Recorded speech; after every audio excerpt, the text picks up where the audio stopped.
Dan untuk membahas informasi selengkapnya kami telah terhubung dengan pendakwah Ustadz Zaki Mirza. Assalamualaikum, selamat sore Pak Ustadz, apa kabar?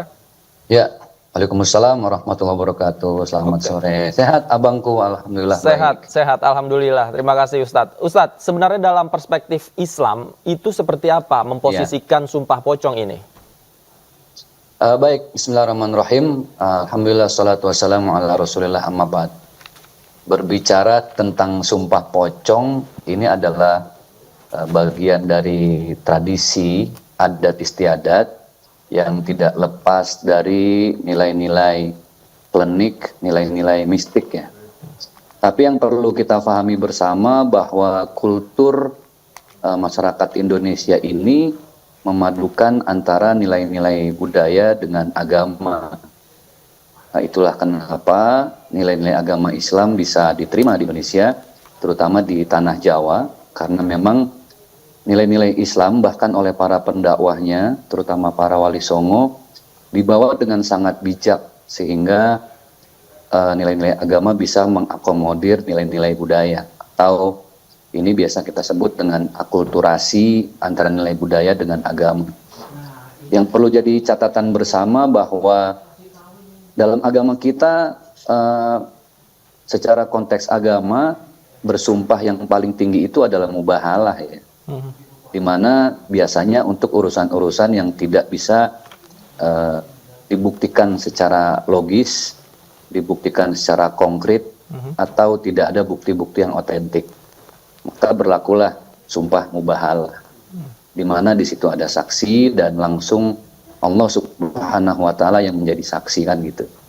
Nah sebenarnya sumpah pocong ini dalam agama kita konsepnya sama dengan mubahalah. Tapi karena ada akulturasi budaya yang sampai sekarang pun tidak ada literasi yang akurat, yang pasti, yang fix berasal dari zaman kerajaan apa, itu yang tidak bisa dipastikan.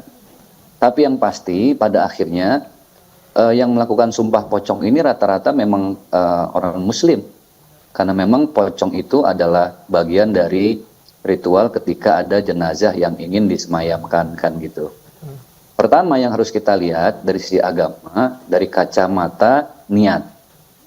Kalau seandainya niat dengan dipocongkan seseorang atau digunakan kain kafan dan itu membuat dia ingat mati, ingat tidak boleh bohong, ingat berkata jujur apa adanya, sehingga dia betul-betul bersumpah karena Allah lillahi ta'ala, justru itu menjadi hal yang memang mediasi atau wasilah ketika ingin membuktikan satu hal yang tidak bisa dibuktikan secara otentik. Nah yang tidak boleh itu adalah ketika sumpah pocong ini yang dijadikan keyakinan itu karena pocongnya ya, atau karena baju pocongnya tadi. Artinya contoh, kalau nanti terjadi ini karena kain kafannya, karena dipocongkannya, nah itu yang nggak boleh. Tapi lebih baik dihindari. Kenapa? Karena dalam agama kita itu ada satu konsep namanya adalah sumpah mubahalah. Karena dari hadis baginda Rasulullah SAW beliau bersabda, man halafa bi ghairillah faqad kafara aw asyraka. Siapa yang bersumpah tanpa niat kepada Allah langsung, maka dia menjadi kufur atau musyrik, gitu Bang. Pak Ustadz, menarik ketika sebagian besar yang melakukan sumpah pocong ini justru adalah umat Islam. Bagaimana kemudian dengan keyakinan terhadap konsekuensi dari sumpah pocong tersebut? Misalnya, kalau terjadi sesuatu penyakit atau katakanlah terkena musibah begitu adalah konsekuensi dari sumpah pocong. Bagaimana hukumnya? Iya, makanya untuk sampai pada ritual mubahalah dalam agama kita itu tidak sembarangan ya.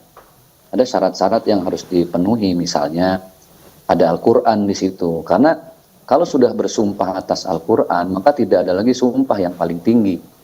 Karena Al-Quran itu kitab suci dan Allah yang langsung menjadi saksi. Jadi taruhannya adalah ketika dia benar, maka dia mendapatkan manfaat, dia mendapatkan maslahat. Tapi ketika dia berbohong, dia mendapatkan mudarat. Dan itu teguran langsung dari Allah Subhanahu wa Ta'ala. Keyakinan itu yang harus dipegang, bukan karena sumpah pocongnya ya. Tapi setiap manusia ini memang secara sejatinya dia harus berkata jujur ya, tidak hanya ketika disumpah, Artinya dalam keseharian kita punya sumpah yang disebut dengan wallahi, billahi, tallahi, wallahi, kan gitu ya. Ya.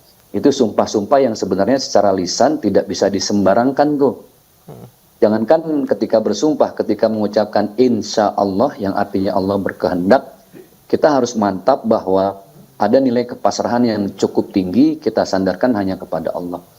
Artinya sumpah pocong ini hanya sekedar mediasi ya, hanya sekedar fasilitas. Substansinya bukan di situ.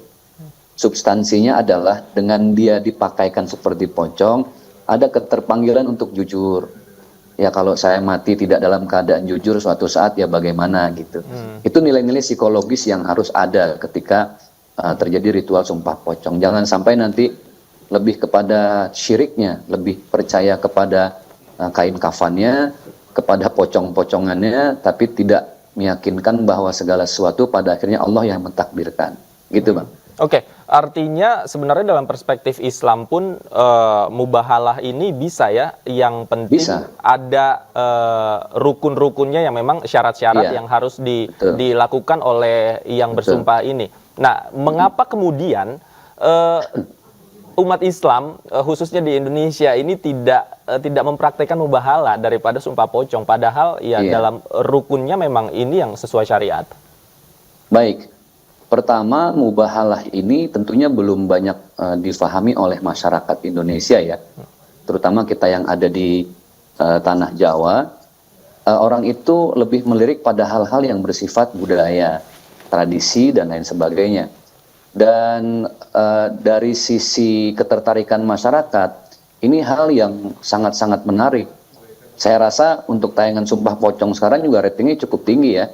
Karena masyarakat Indonesia tuh sangat suka dengan yang klinik, yang mistik. Nah akhirnya pendekatannya harus persuasif, harus secara budaya, tradisi, supaya keyakinan mereka lebih dapat. Karena di kita orang Indonesia ini harus ada sebuah media, sebuah alat yang menjadi sugesti bahwa oh sumpah itu betul-betul disaksikan langsung oleh Allah. Mubahalah ini sebenarnya bisa dilakukan oleh setiap muslim. Nah makanya seperti saya sampaikan di awal, lebih baik dihindari. Karena bagaimanapun itu hanya bagian dari tradisi. Dalam agama kita ada namanya sumpah yang paling tertinggi itu mubahalah.